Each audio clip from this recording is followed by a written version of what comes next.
అడగడానికి రావడం జరిగింది.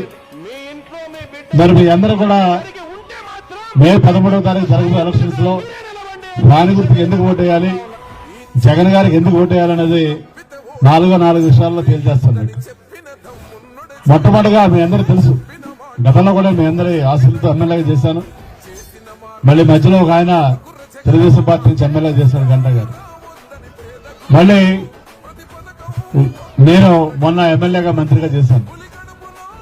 మరి మీ అందరికీ తేడా తెలుసుకోవాల్సింది తెలుగుదేశానికి జగన్ గారి ప్రభుత్వానికి ఏంటంటే,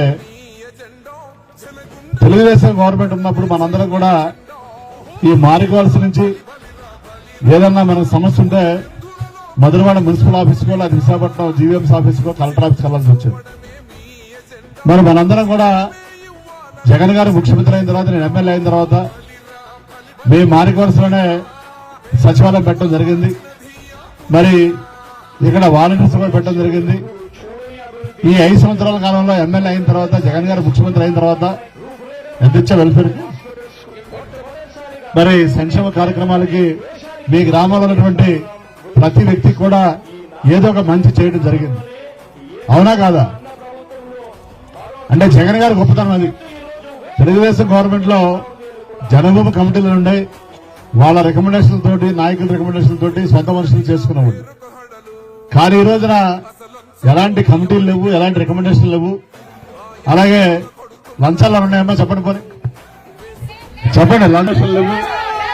మరి గొప్ప వ్యక్తి వైఎస్ జగన్మోహన్ రెడ్డి గారు.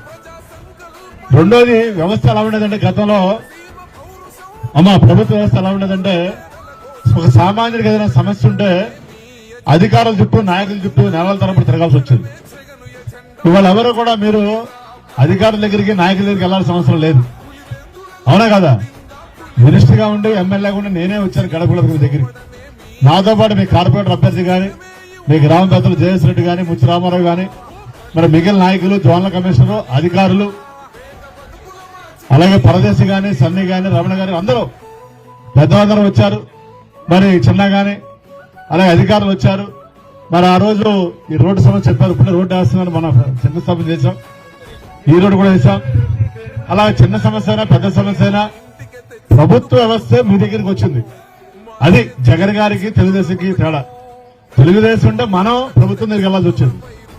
ఇవాళ ప్రభుత్వమే మన ఊరికి వచ్చింది, మన గ్రామానికి వచ్చింది, మన ఇంటికి వచ్చింది.